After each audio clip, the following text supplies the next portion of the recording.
Assalamualaikum warahmatullahi wabarakatuh. Okay, Ustaz Bob, we are live now.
Baik, bismillahirrahmanirrahim.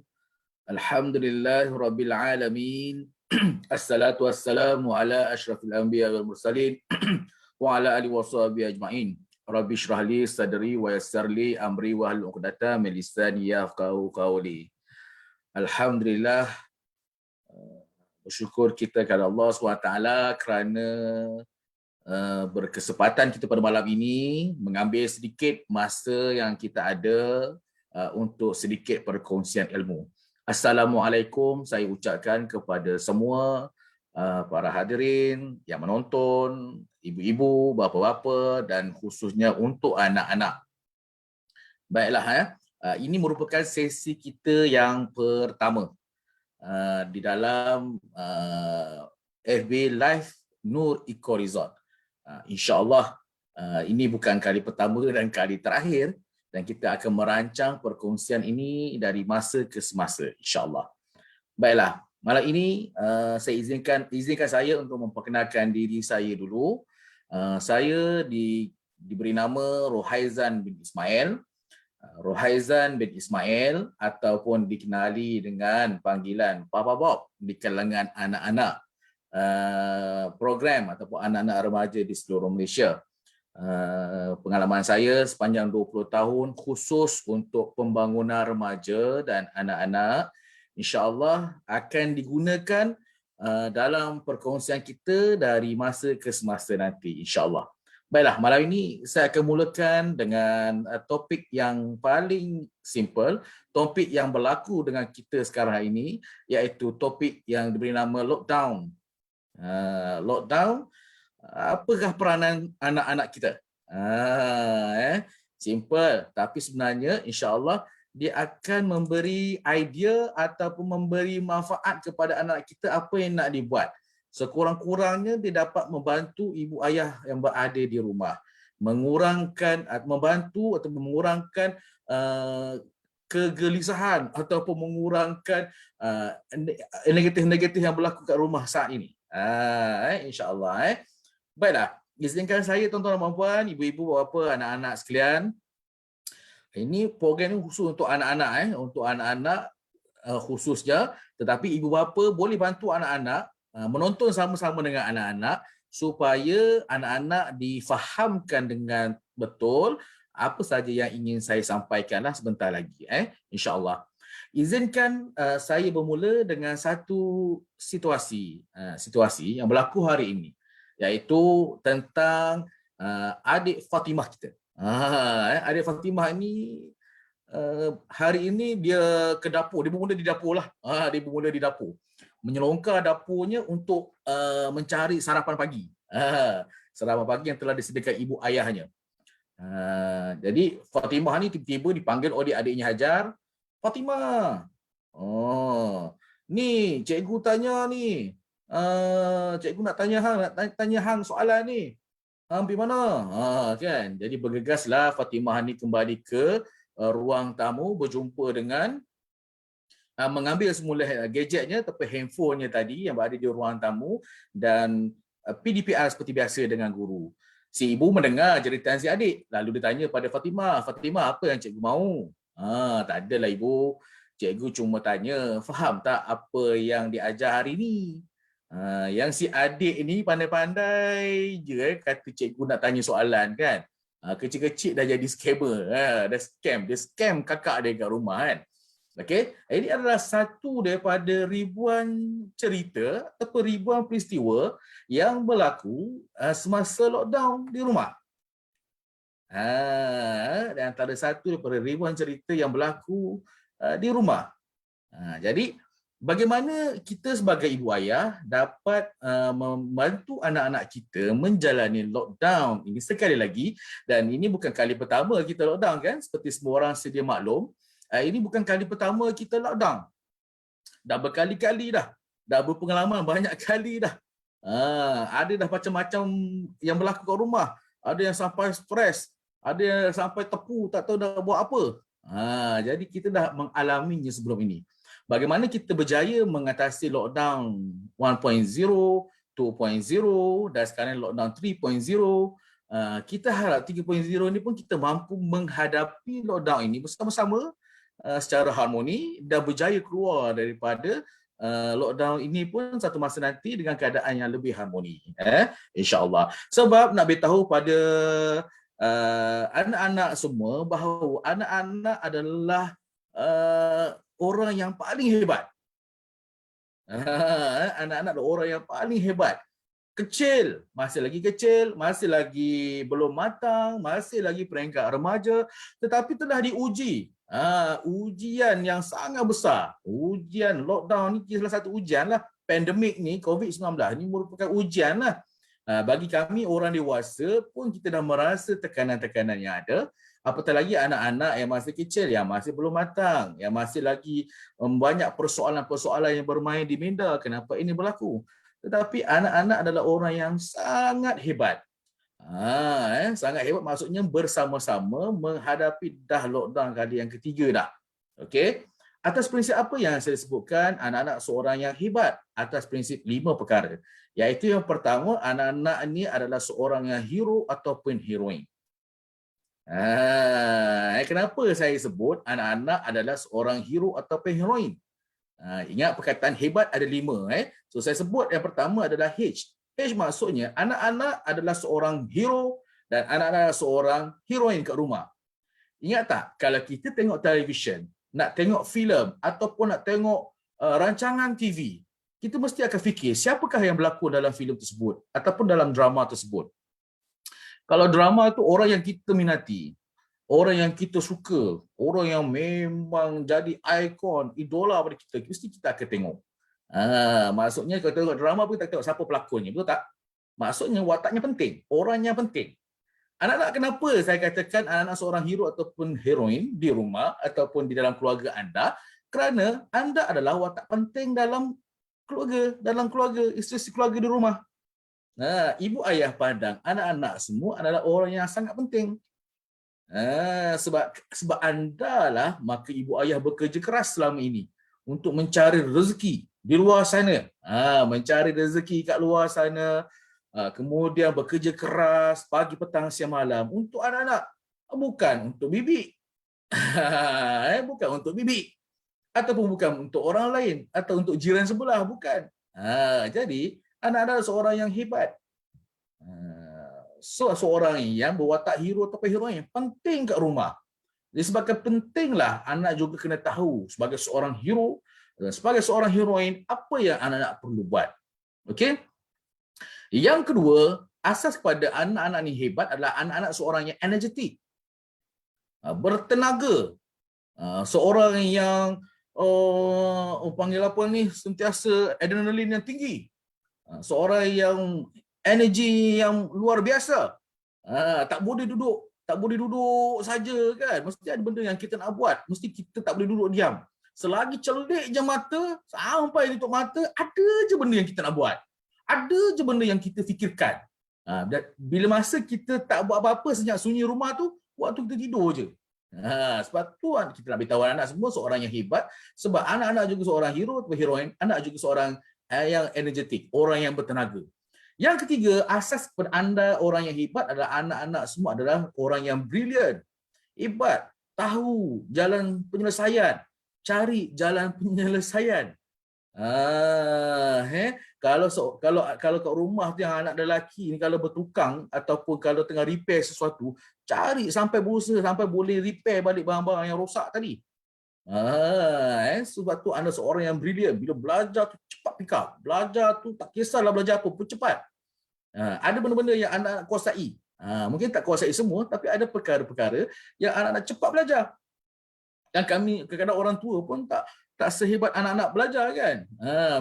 Contohnya bila penggunaan gadget hari inilah kan, ada masanya orang tua pun masih lagi tak menguasai, tetapi anak-anak hebat. Sebab anak-anak telah didedahkan dengan pelbagai perkara-perkara, so maka anak-anak bijak untuk menyelesaikan masalah. Okey, yang keempat, anak-anak seorang yang orang yang ada matlamat. Ini bukan duduk rumah lockdown saja ni, mesti ada nak buat sesuatu. Mesti cari jalan penyelesaian, jalan keluar. Mesti ada matlamat hidup. Dan yang keempat, seorang yang tahan lasak. Tahan lasak. Tahan lasak ni maksudnya anak-anak ni kat rumah ni memang seorang yang kuat. Kena tegur sikit dengan mak, tak meleleh mata lagi, boleh tahan lagi. Kena marah dengan ayah. Kena marah dengan ayah pun masih lagi boleh bertahan.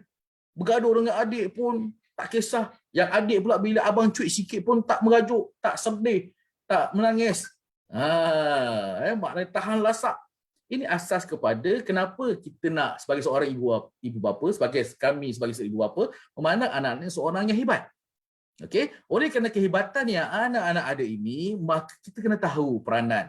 Anak-anak kena tahu peranan, macam mana kita nak fikirkan gunakan kehebatan yang kita ada tadi, macam mana nak membantu mak ayah kita mengatasi suasana lockdown ini dengan keadaan yang paling harmoni, paling tenteram, paling tenang dan membahagiakan mak ayah kita. Okey, bukan menambah lagi kekusutan yang berlaku kat rumah. Jangan sampai peringkat kat rumah tu bila lockdown je mak ayah semua tepuk tangan pula, tepuk dahi kan.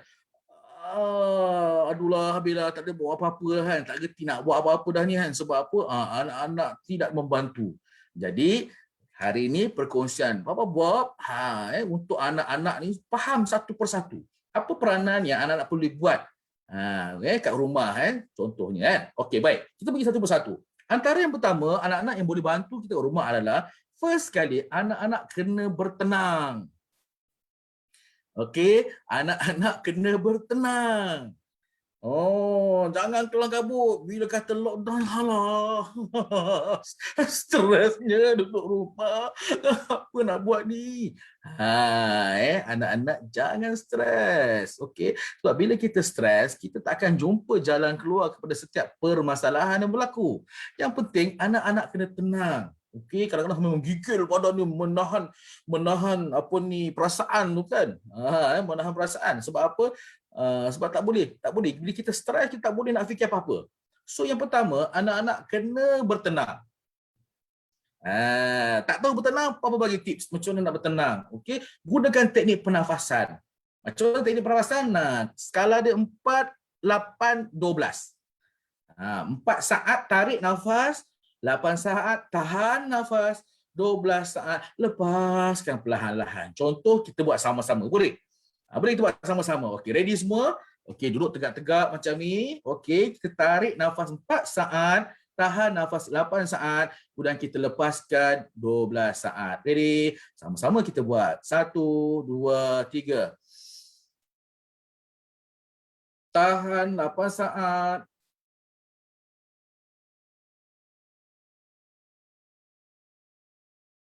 Lepaskan perlahan-lahan.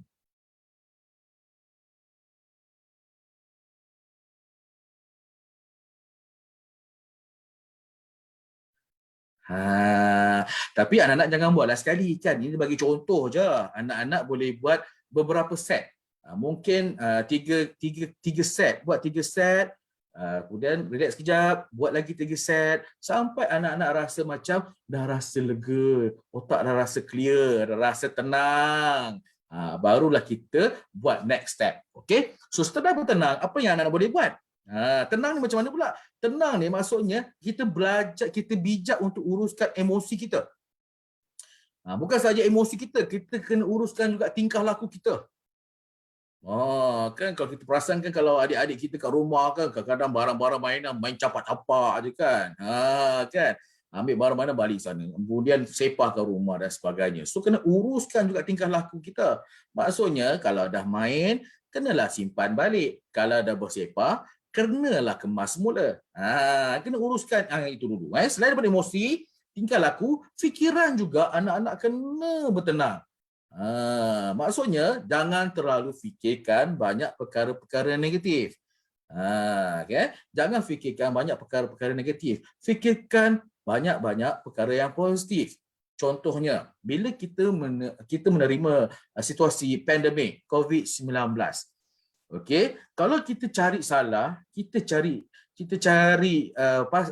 masalah daripada situasi COVID, kita akan jumpa banyak perkara-perkara negatif yang kita akan dapat, kita akan dengar, kita akan buat. Tetapi apabila kita mencari hikmah daripada peristiwa, contohnya bila COVID datang, alhamdulillah, yang pertamanya apa? Kita kat rumah ni dapat berkumpul sama-sama.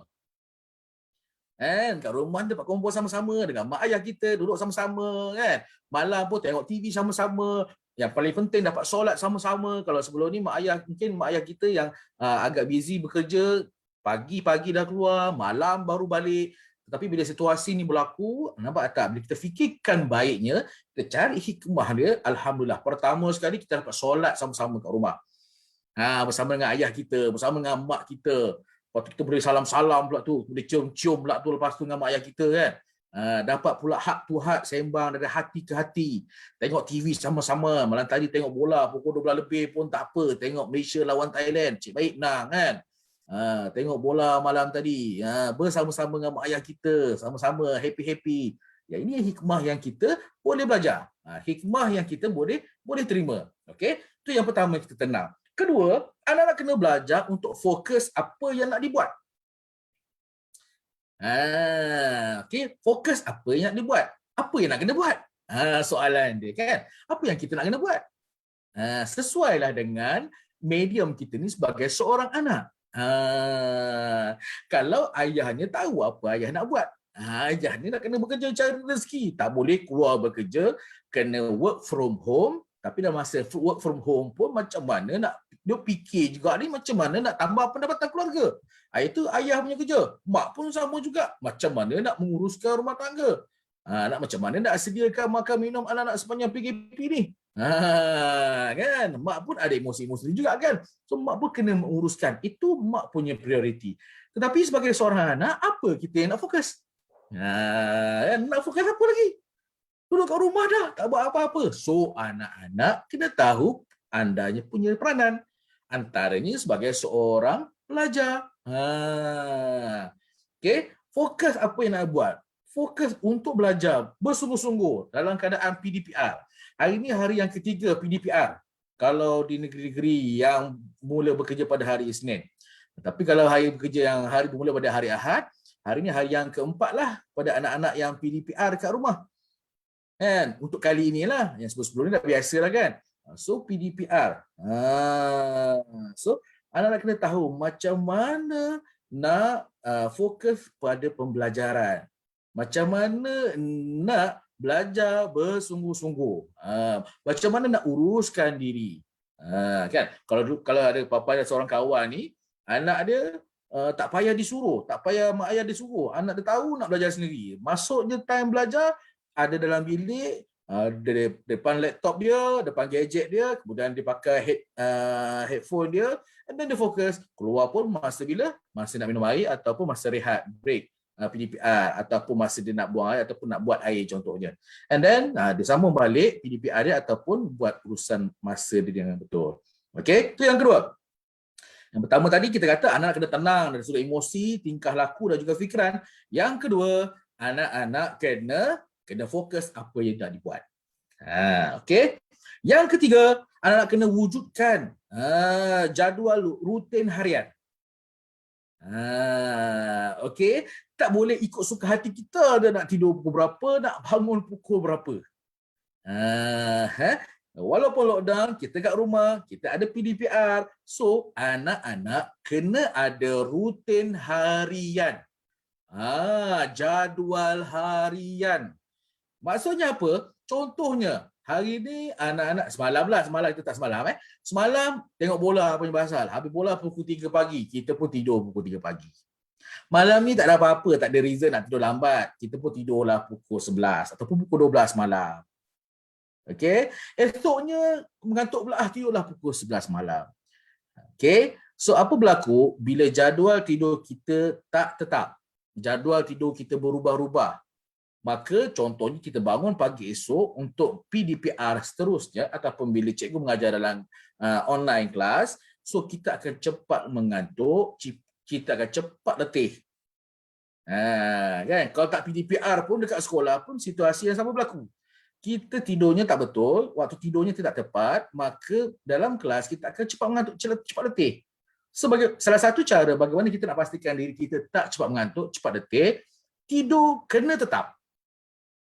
Okey, tidur kita kena tetap. Kalau contohnya biasanya tidurnya pukul 12 malam ataupun pukul 11.30 lah, 11.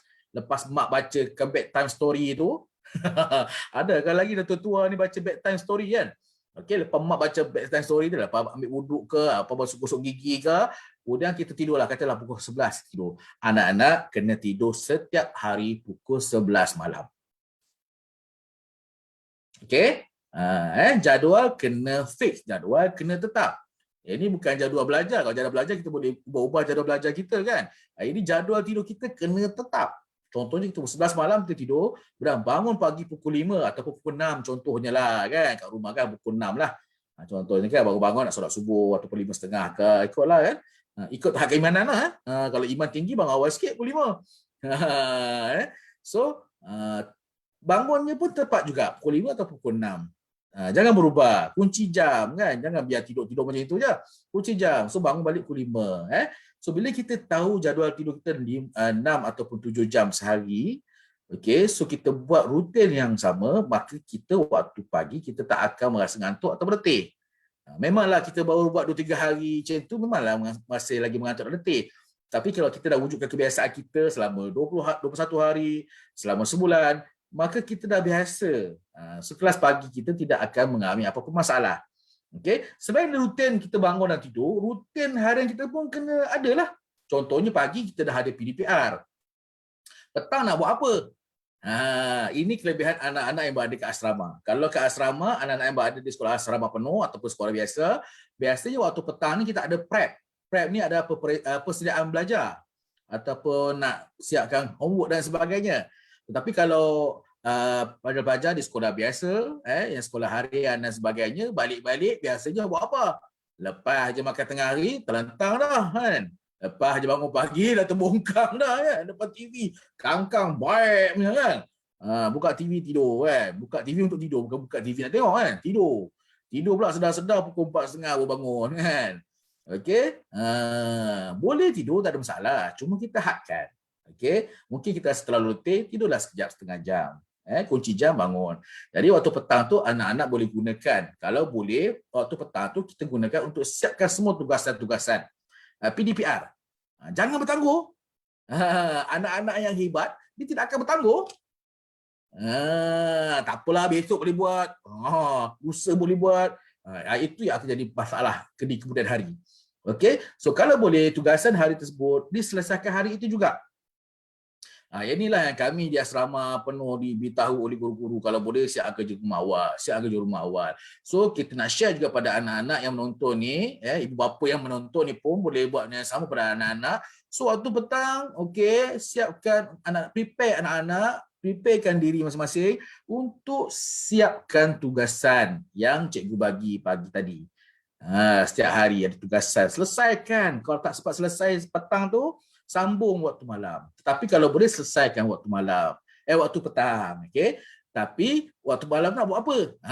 Waktu malam tu kita boleh gunakan untuk study.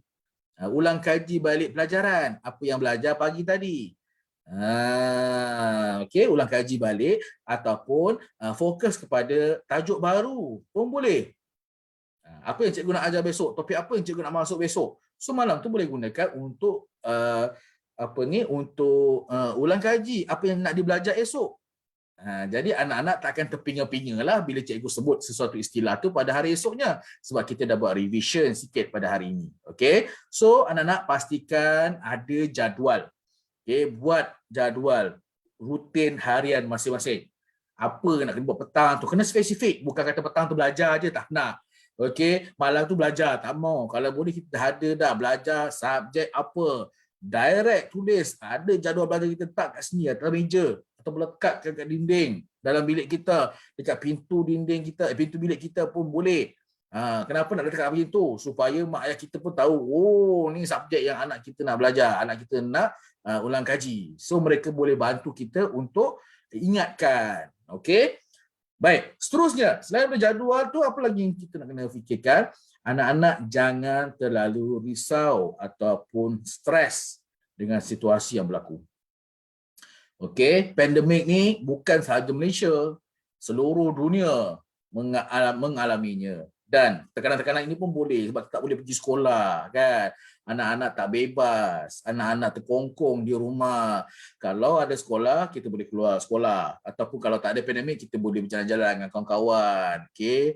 Kat pavilion ke mana-mana ke, kan? Kita boleh keluar dengan kawan-kawan. Ni nak berjumpa kawan-kawan pun tak boleh. Mak ayah larang, kan? Takut nanti dapat jangkitan. Kemudian terperuk dalam rumah, terkurung dalam rumah. Okay? Anak-anak dah mula rasa stres, dah mula rasa risau, dah mula rasa macam dah penat, dah letih dah, kan? So, tadi yang pertama tadi kita kata uruskan emosi kita. So, anak-anak jangan terlalu risau dan jangan stres. Bila stres, bila terlalu risau, kita cenderung untuk ke arah perkara-perkara memikirkan perkara-perkara yang negatif. Okay? Bila stres, bila risau, kita cenderung untuk buat benda-benda yang bukan-bukan. Bila stres, bila kita risau, kita cenderung untuk melakukan kerosakan pada kita. So anak-anak jangan terlalu risau ataupun jangan terlalu stres. Okey, ingat tu jangan terlalu risau dan jangan terlalu stres. Sebab bila kita terlalu risau dan risau, kita akan cenderung pada perkara negatif. Tapi kita dalam keadaan tenang, kita akan cari jalan keluar permasalahan kita. Okey, yang penting apa sahaja masalah yang datang dalam hidup kita, dua perkara akan berlaku. Sama ada kita lari ataupun kita hadap. Kalau kita lari, masalah tak akan berkurang, masalah akan bertambah. Tetapi kalau kita hadap masalah kita, kita akan cari jalan penyelesaian pada setiap permasalahan. Okey, so lama-kelamaan masalah kita pun akan berkurang. Okey, selain daripada itu, ini yang paling penting. Papa nak anak-anak ataupun ibu-ibu, ayah-ayah pesan pada anak-anak. Apa yang nak kena pesan? Pastikan anak-anak jadi model. Okey, pastikan anak-anak jadi model. Model? Hey, anak saya nak jadi doktor lah, anak saya nak jadi engineer lah, anak saya nak jadi cikgu lah, anak saya nak jadi pilot lah, macam-macam lah. Awak nak suruh anak saya jadi model? Bukan yang catwalk tu. Bukan nak jadi hero dewi remaja, dewa remaja, hero remaja. Bukan. Okey. Jadi model maksudnya jadi contoh, jadi ikon di rumah. Kepada siapa? Kepada adik-beradik yang lain lah. Kalau adik-adik anak yang sulung, ingat kalau adik-adik anak yang sulung, adik-adik kena jadi model, jadi contoh kepada adik-adik yang lain. Contohnya adik bila tunjukkan rasa bertanggungjawab, adik-adik lain pun belajar, oi bagusnya abang aku seorang yang bertanggungjawab, dijaga, dia caring aku ni, kan? Okey. So belajar jadi contoh, jadi model. Kalau kita nak sulung, kalau kita jadi anak yang bongsu pun, anak yang terakhir pun, kita kena jadi contoh juga. Contohnya abang kita ni ada perangai tak senonoh sikit. Contoh kan, ada perangai dia tak betul sikit abang kita ni atau kakak kita yang sulung ni ataupun yang awal-awal daripada kita. Jangan kita jadi macam itu. Kita jadilah yang baik-baik supaya sekurang-kurangnya abang sedar, ya Allah, aku dah terpesong jauh dah kan. Aku dah jauh dah perjalanan hidup aku ni kan. So tiba-tiba adik aku ni buat kebaikan, adik-adik aku ni buat benda-benda yang baik kan. Jadi aku pun jadi contoh. Ada satu peristiwa, ada satu kisah benar yang berlaku di sebuah negeri lah. Adik dia ni pelajar sekolah tahfiz, belajar 30 juzuk Al-Quran dalam diri dia. Lepas tu dia sambung belajar kat college yang terbaik. Okay, so dia dapat pinjaman, dapat bantuan beasiswa dan sebagainya. So, dia sanggup tak makan, dia sanggup berkorban masa belajar tu, sanggup berjimat cermat, sanggup simpan duit tu untuk diberikan kepada mak ayah. Okey, sampaikan TV kat rumah tu pun, TV baru pun adik ni yang belikan. Okey, adik ni yang belikan. Nampak tak dia punya bertanggungjawabnya, rasa bertanggungjawabnya pada keluarga. Tapi yang abang-abang kakak ni sibuk sikit.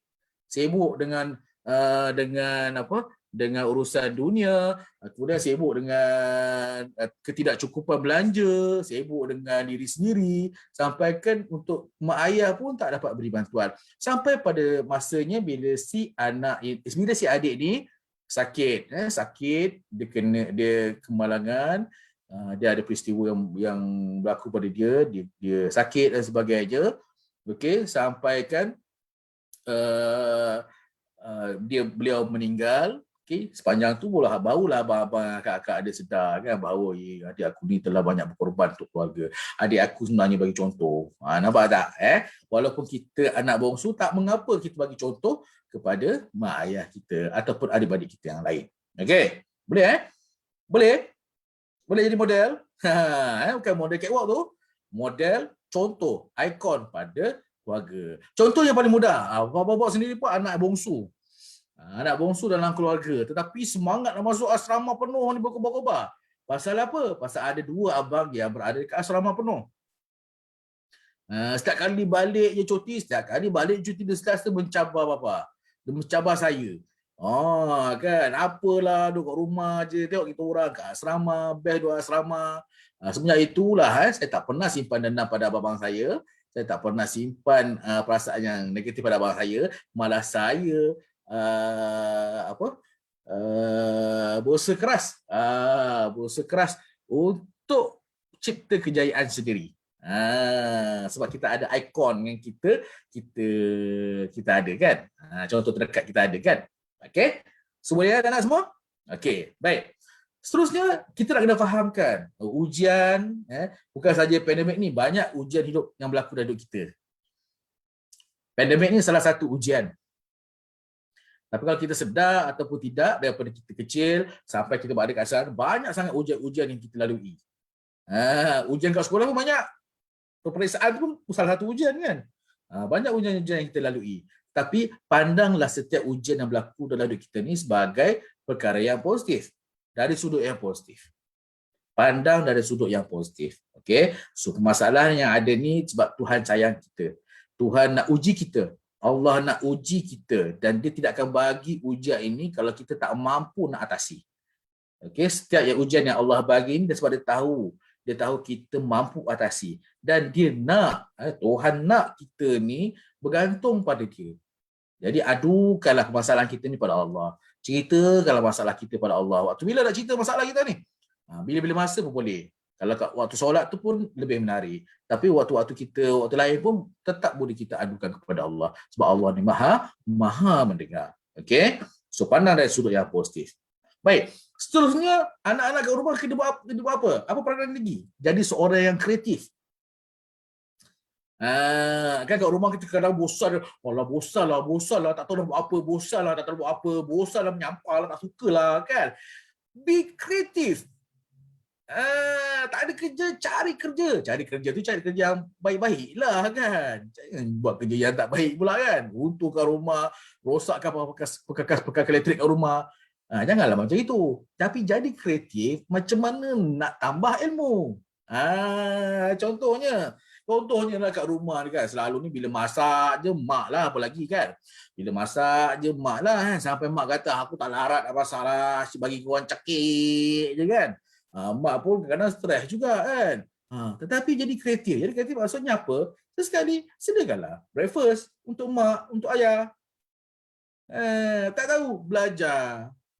Nak belajar macam mana? Sekarang ni Mr. Google pun ada, Mr. YouTuber pun ada, YouTuber. Kan? Anak-anak kan kreatif kan. Tengok buat apa, selalu tengok je kan. Tengok video masakan lah, video apa-apalah kan. Why not you try? Kenapa tak cuba?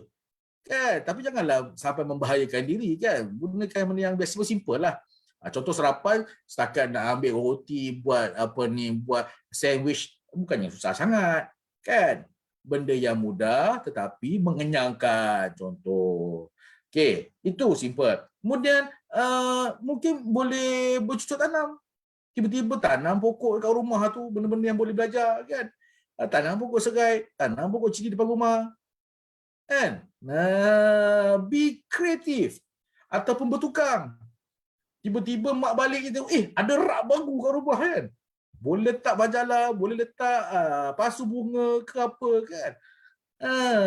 So, be creative. Kan? Hias rumah ke. Macam-macam kita boleh buat. So, anak-anak boleh jadi seorang yang kreatif. Okey, gunakan bakat yang ada. Yang penting minta izin lah kan. Tiba-tiba balik rumah terperanjat betul mak kan. Betul-betul dekor rumah 100% berubah kan.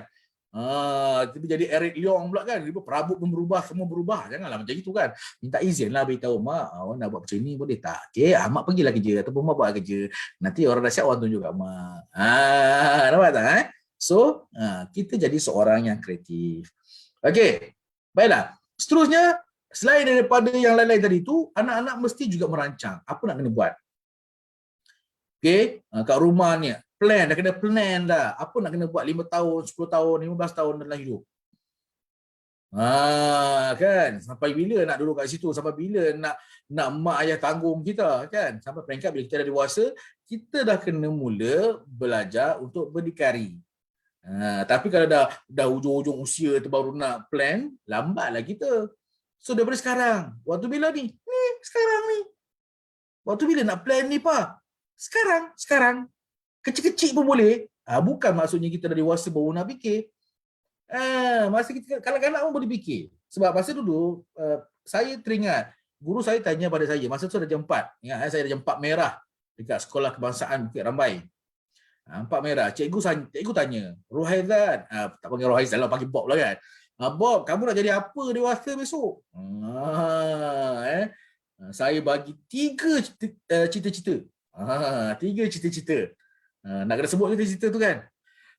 Cerita je lah. Ini sama kanak-kanak, kita share je lah. Okey. Bila cikgu tanya pertama nak jadi apa? Pertama saya kata saya nak jadi seorang guru. Nak jadi seorang guru. Tak dapat jadi cikgu? Kalau tak dapat jadi cikgu, saya jadi seorang peguam. Makin power kan? Bukan makin berkurang kan? Kalau dulu-dulu orang tanya kita, kalau tak dapat jadi peguam, jadi cikgu. Tak, terbalik. Saya terbalik. Cikgu dah jadi peguam. Kalau tak dapat jadi peguam, jadi Perdana Menteri pun okey. Kan? Ini bukan cerita lawak, bukan cerita kurang ajar. Ya, ini cerita yang ditanya masa saya dah jam 4. Dah jam 4 ni mana ketika kurang ajar? Jiwa murni, tulus je masa tu. Dah lah bulat, baik pula tu. Kan? Okey, sampai sekarang saya masih ingat apa yang saya cerita pada cikgu. Nampak tak? So tak salah nak merancang. Kita kena be creative. Be creative dan kita kena plan. Apa kita nak jadi someday, satu hari nanti. Okey? Kita tengok YouTube, kita tengok media sosial kita, tengok kawan-kawan kita, tengok influencer dan sebagainya, kita dah mesti ada pegangan ataupun plan kita sendiri. Apa? Jangan jadi macam orang lain. Be yourself. Kena jadi diri sendiri. Tapi kita tahu apa yang kita nak jadi. Okey, benda ni bukan kita boleh fikir seorang je. Kita boleh bincang sama-sama dengan mak kita kan. Kalau kita kecil-kecil lagi, duduklah sebelah mak tu malam-malam tu kan. Duduk sebelah mak tu, mak, abang Rafi kan mak. Abang besok besar abang nak jadi askar contohnya. Lepas tu mak pun gelak. Badan bulat macam ni jadi askar. Mana maunya? Askar mestinya sadar. Askar mestinya tegap. Askar mestinya kuat. Awak ni bulat. Contohnya lah. Kan? Contohnya. Jadi Tanyalah mak, habis tu orang nak jadi juga macam mana, nak kena buat apa? Lepas tu mak kata pertama kena kurus Ramadan contoh kan. So plan lah untuk kurus. Contohnya kan, plan lah untuk jadi seorang yang rasa, plan lah untuk jadi seorang yang kuat. Kan, exercise lah sikit. Contoh, apa-apa bulat. Jadi saya bulat macam ini sebab saya tak plan jadi askar. Okey, ini bukan nak salahkan siapa-siapa tak kan. Contoh, nampak tak? Tu contoh kita plan, kita merancang. Okey, baik. Seterusnya anak-anak, dah dekat rumah tu, since kita dekat rumah lama berpanjangan ni kan. Why not kita please lah, tolonglah jaga rahsia diri masing-masing. Tolonglah jangan buat benda-benda yang tak senonoh. Tolonglah jangan buat benda yang bukan-bukan. Jaga rahsia kita.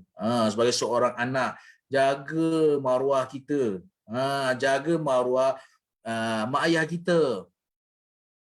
Jaga maruah, jaga rahsia ni maksudnya apa? Sekarang ni mentang-mentanglah tengah viral tentang TikTok dan sebagainya, kita pun sibuklah nak ber-TikTok sama kan. Jogetlah bukan-bukan. Kalau perempuan tu mendedahkan aurat dan sebagainya contohnya. Janganlah buat benda yang bukan-bukan. Okey, ada banyak baiknya TikTok tu daripada buruk. Fikirkan cara baik kita nak gunakan medsos kita, media sosial kita. TikTok kita ni macam mana kita nak fikirkan macam mana nak gunakan media sosial kita dengan keadaan terbaik.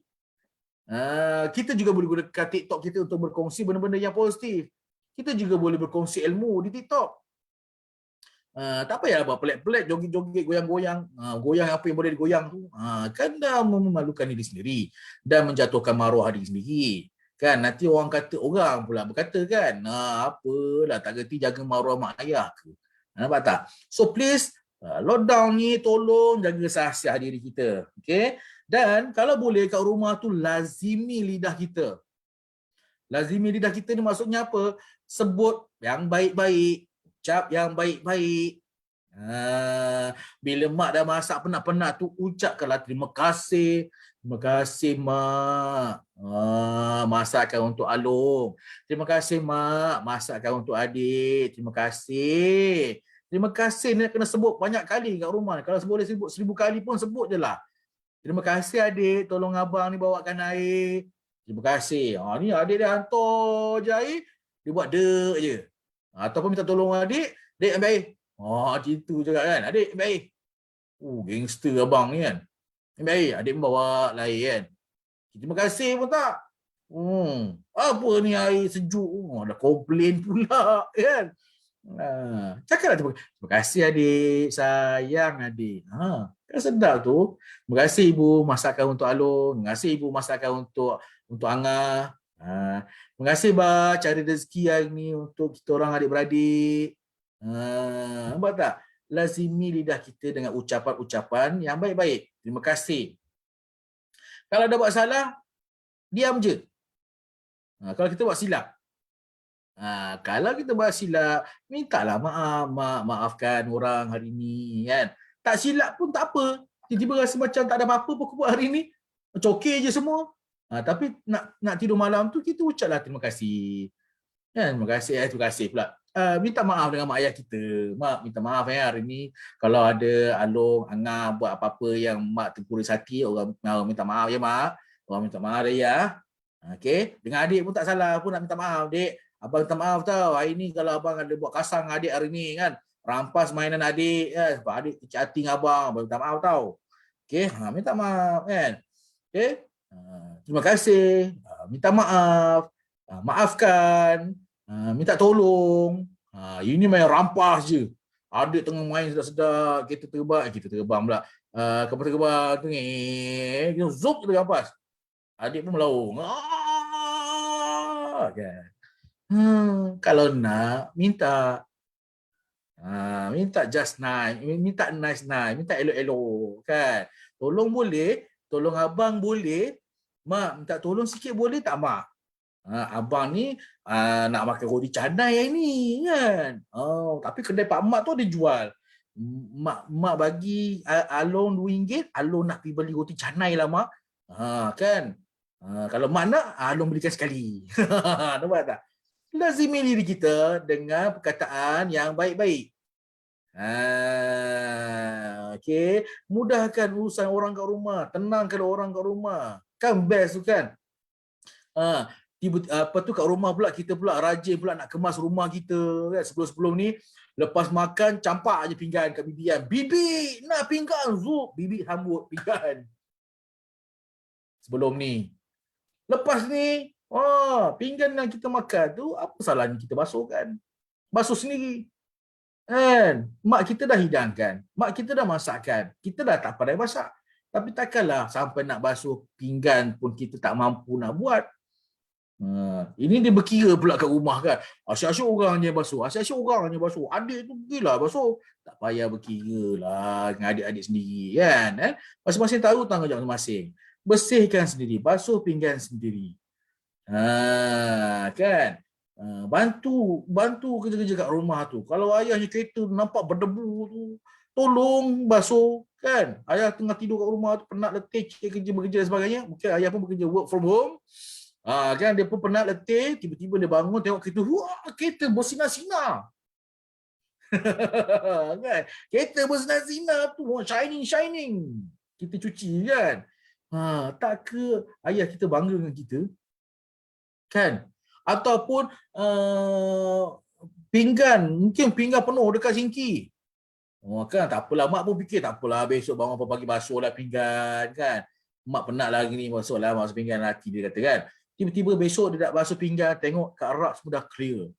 Dalam sinki bersih. Tak ada apa-apa dah, sampah semua berikat. Dah tak keluar dah buang sampah kat depan dah kan. Agak-agak bagi seorang mak rasa macam mana? Siapa buat ni? Siapa yang bersihkan? Kan? So, kalau dia tahu kita yang buat, dia akan rasa berbangga kerana ada anak seperti kita. Kan? Ini yang kita nak kan? Kita nak mak kita tenangkan kita, mak kita rasa seronok, ayah kita rasa seronok sebab kita membantu mereka mengurangkan stres mereka kan. Tak pandai masak tak apa. Tak pandai buat kerja rumah yang lain pun tak apa. Tapi yang mana kita mampu buat, kita buatlah. Contohnya, bangun-bangun tengok paling utama sekali bilik sendiri. Ini kalau bangun tu selimut, bantal peluk, cadar semua dah bergumpal lah. Tak tahu mana ujung mana pangkal. Dah rupa apa bilik, dah macam tongkang pecah. Kan? Mak masuk buka je pintu, bertambah darah tinggi mak kan. Tengok bersebar-sebar. Okey?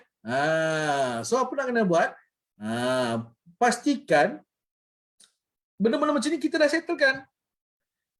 Mak masuk bilik ni tengok bilik kita dah bersih. Dah teratur, cadar je letak elok, bantalnya letak elok. Bersih. Kan? Kemas. Berbau wangi.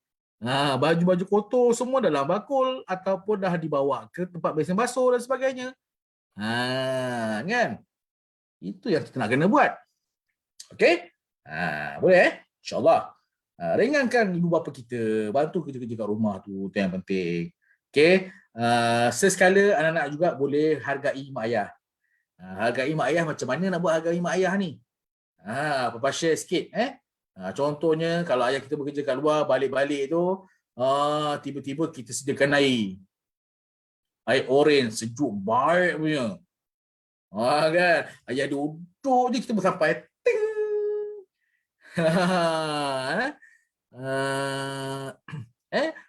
Ayah kita hantar ayah pada kita hantar air pada ayah kita. Kita hantar makanan ringan pada mak ayah kita contohnya kan. Okey. So yang itu benda-benda yang kita boleh bantu. Kita boleh hargai ibu bapa kita macam itu. Ataupun waktu birthday dia kita raikan, buat surprise. Tak mampu, tak ada duit nak beli barang-barang yang mahal-mahal, tak mampu beli kek yang mahal-mahal, at least kita beli kad Manila Card pun cukup. Beli sekeping kad Manila Card berapa sen? 50 sen ke 60 sen sekarang kan? Potong 10. Ambil satu slide, tulislah ucapan-ucapan yang indah. Kan? Sempena hari lahir abah hari ini, Along nak ucapkan tulislah apa-apa indah-indah sikit kan. Along nak cakap semoga ayah sihat dan panjang umur, Along hargai pengorbanan ayah. Ayah pun tahu kita tak mampu nak bagi hadiah yang mahal-mahal. Kita masih lagi belajar. Kita masih bagi saya lagi kecil. Kalau kita beli something pun mesti kita guna duit dia juga. Kan? So apa kata dengan ayat-ayat yang ikhlas daripada hati kita pun dah cukup membahagiakan. Dah cukup merasa mereka ni dihargai. Okey? Kemudian peranan yang terakhir kita kena tahu sebagai seorang pelajar, so kita belajar sungguh-sungguh. Okey, sebagai seorang pelajar kita belajar bersungguh-sungguh, PDPR dengan baik. InsyaAllah next topik nanti kita akan khusus pada PDPR. Apa nak kena buat masa PDPR ni? Apa prasyarat dan syarat-syarat yang kita buat masa PDPR? Tapi untuk hari ini kita nak kongsi bahawa bila PDPR, pastikan anak-anak join semua kelas-kelas yang ada. Okey, jangan punting. Ikut semua kelas yang ada, belajar sungguh-sungguh. Sebab cikgu pun bersungguh-sungguh nak mengajar kita. Cikgu pun setiap hari nak PDPR tu pun dia buat preparation, lama preparation. Bayangkan bila dia masuk kelas PDPR tu online tu, anak muridnya tak ada. Sedih touching Okay? So dengan touching, dengan sedih ni, bila cikgu mula terasa hati, dia akan efek pada pembelajaran kita. Kan? Kalau cikgu doakan yang tak elok dengan kita, kita akan terkesan, kita akan terima kesan. So pastikan cikgu-cikgu pun rasa seronok, bahagia, kita belajar dengan mereka dan kita pun menghargai pembelajaran yang dibuat. Okay? So Papa ada perasan, saya ada perasan ada satu soalan ya. Soalan dia Abi. Papa, macam mana nak pujuk anak-anak yang tak mau ulang kaji? Okey, yang tak mau ulang kaji. Ni kita ada beberapa peringkat. Okey, tengok umur anak-anak macam mana. Okey, nak pujuk mereka yang tak mau ulang kaji. Okey, contohnya. Okey, baik. Kita boleh buat level by level. Contohnya kalau sekolah rendah dengan sekolah menengah caranya berbeza. Okey, sekolah rendah mungkin kita boleh gunakan teknik penghargaan. Okey, kita letakkan penghargaan, kita letakkan mission. Kalau anak capai peringkat ini, kita akan bagi dia penghargaan. Penghargaan tu tak semestinya benda besar-besar, melancong keluar negara tak semestinya. Kan, contohnya. Tetapi benda yang anak-anak kita rasa seronok. Bila dapat contohnya, okey, siapa yang dapat ni, siapa yang ulang kaji ni, kita ada token, kita ada point.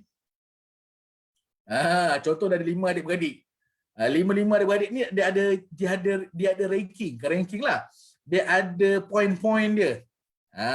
Setiap kebaikan yang mereka buat ada point-point. Contohnya kan kalau masuk join kelas ni, tambah 10 point.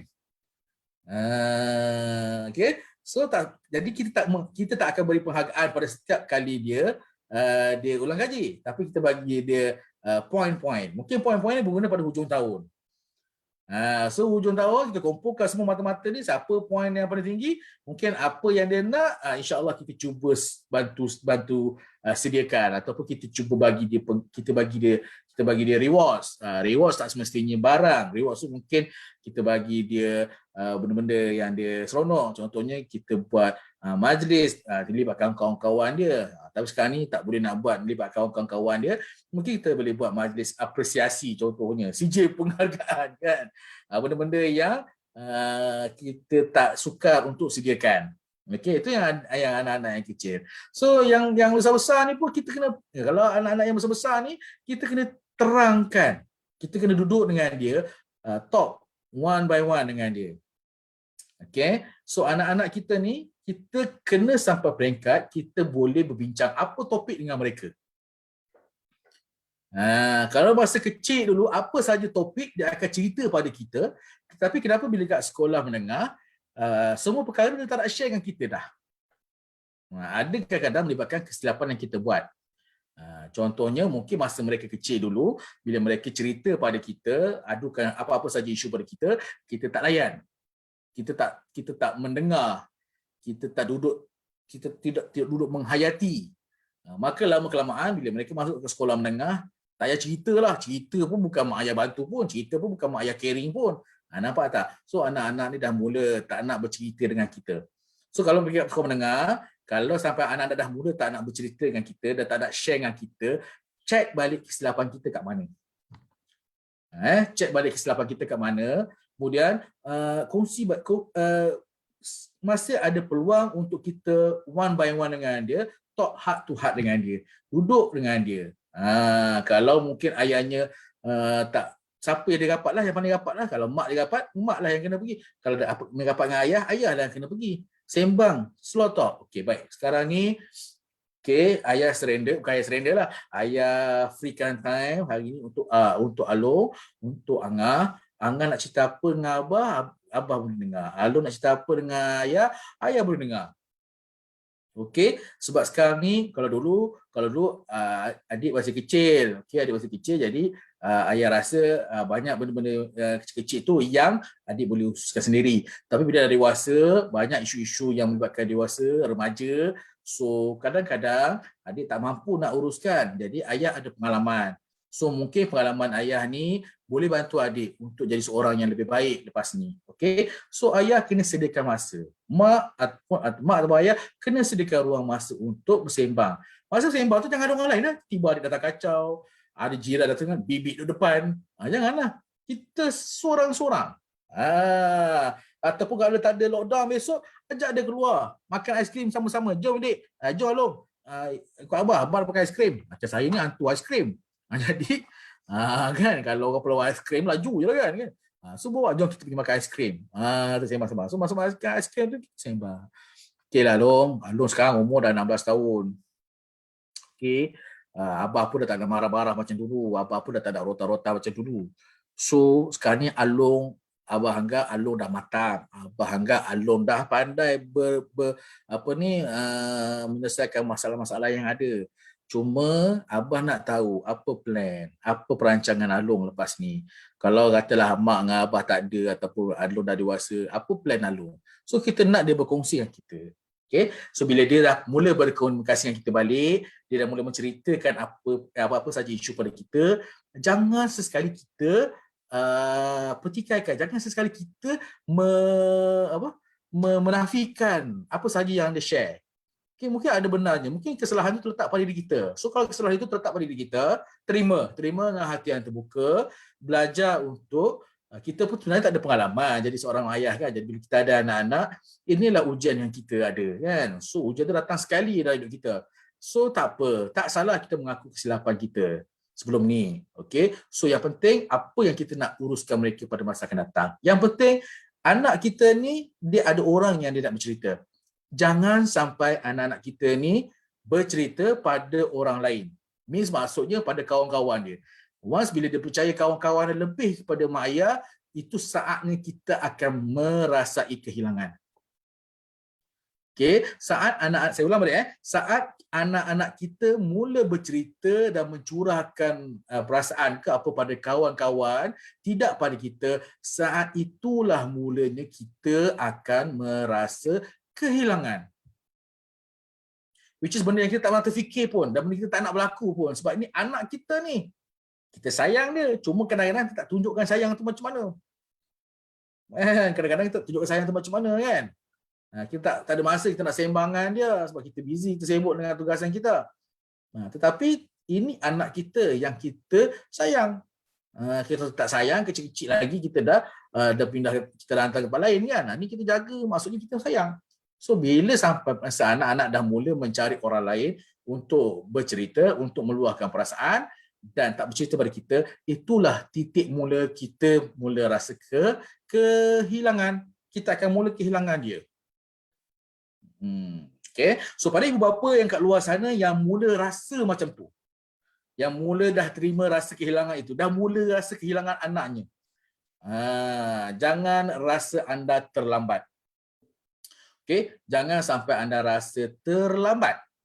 Terlambat maksudnya masih ada peluang, masih ada cara lagi untuk kita cari jalan untuk mendapatkan kasih sayang anak kita semula.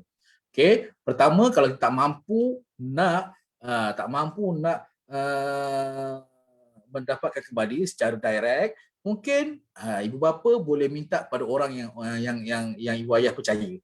Contohnya kaunselor, dapat bantuan kaunselor, ataupun boleh minta apa ni, motivator. Saya sendiri pun kalau mak ayah minta bantuan untuk kita bercakap dengan anak-anak pun, saya willing untuk bantu.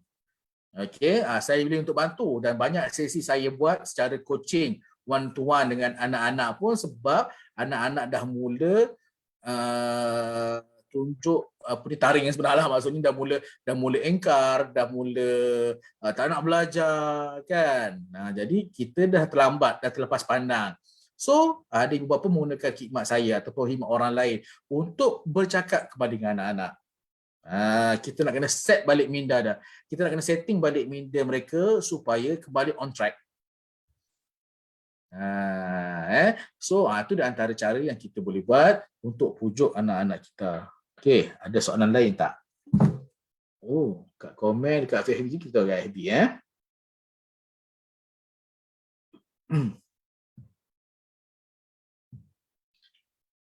Ada soalan lain tak? Moderator boleh bantu saya tak? Ada soalan-soalan lain tak?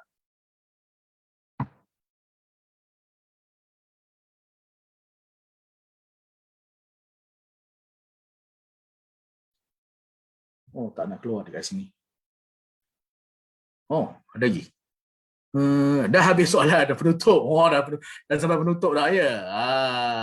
Okey. So, okey, moderator pun dah kata yang terakhir. Okey, insya-Allah So, tuan-tuan dan puan, sedikit perkongsian ni, dan ini baru pertama, sesi kita yang pertama. Insya-Allah kita akan susun sesi-sesi yang seterusnya pada masa dan minggu-minggu akan datang, topik-topik yang akan datang.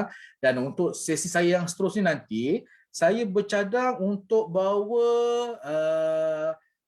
beberapa pelajar cemerlang hasil program yang saya buat baru ni, peperiksaan yang baru ni, result peperiksaan yang baru ni.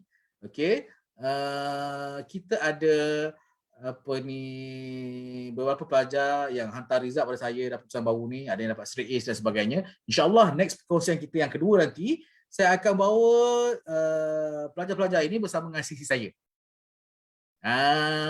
Kalau saya cakap seorang tak seronok. Kan? Tapi bila kita bawa pelajar-pelajar lain, kita bawa pelajar-pelajar cemerlang ni nanti, so mereka boleh berkongsi. So nanti pastikan anak-anak tuan-tuan dan puan ada bersama lah, supaya mereka boleh dengar perkongsian daripada pelajar-pelajar cemerlang ni. So insya-Allah, mudah-mudahan kita doa sama-sama supaya anak-anak kita ada ilham. Anak-anak kita ada ilham, ada pandangan yang nak dikongsikan ataupun plan yang dapat untuk diri sendiri kan, bila mendengar daripada orang-orang yang cemerlang. InsyaAllah minggu depan saya akan cuba bawakan anak-anak saya yang baru exam ni untuk bersama-sama dengan kita. Baik, please tuan-tuan dan puan yang mengikuti secara live ni, kita nak minta tuan-tuan dan puan untuk like, follow Nur Eco Resort.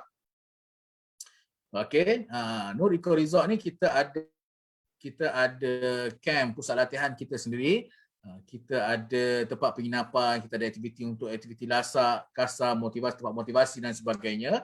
So kita minta tuan-tuan dan puan tolong like, share and follow Nur Eco Resort, sebab kita akan update semua sesi-sesi kita yang seterusnya, perkongsian kita daripada semua jurulatih daripada rangkaian Nur nanti untuk berkongsian kita akan letakkan dalam tu. Jadi tuan-tuan boleh tuan-tuan dan puan boleh tengok feedback daripada ataupun perkongsian kita nanti, yang tuan-tuan boleh follow lah, insyaAllah. Perkongsian ni banyak benda yang menarik. Dan tuan-tuan dan puan, saya minta juga untuk tolong isi borang feedback dekat Google Form yang ada kat sini, bawah ni. Okay, tolong isikan borang feedback perkongsian saya tadi. Okay, sebab kita nak bagikan tuan-tuan dan puan-puan e-book percuma. Sebagai penghargaan tuan-tuan dan puan mengikuti sesi bersama dengan saya, sebagai perkongsian tuan-tuan dan puan berkongsi dengan saya, maka saya nak share, saya nak bagilah e-book percuma. E-book percuma, motivasi percuma daripada saya lah. Okey, kepada tuan-tuan dan puan. So pastikan tuan-tuan dan puan isi borang feedback. Dan like, follow and share. Dan nanti boleh juga nanti untuk beritahu pada kawan-kawan yang lain untuk perkongsian seterusnya, insya-Allah. Dan juga kita akan ni secara live, kita akan save juga nanti. So boleh share juga nanti video ni pada kawan-kawan, sahabat yang lain. InsyaAllah kita bertemu tuan-tuan dan puan di lain masa. So terakhir dari saya minta maaf di atas segala kekurangan sepanjang pertuturan saya berkongsi kepada tuan-tuan dan puan pada malam ini. dan insya-Allah memberi manfaat kepada kita semua, dan mudah-mudahan kita semua dapat mengatasi perasaan, dapat keluar daripada lockdown ini dengan sempurna dan sebaiknya, insya-Allah. Terima kasih banyak kepada yang menonton. Assalamualaikum warahmatullahi wabarakatuh.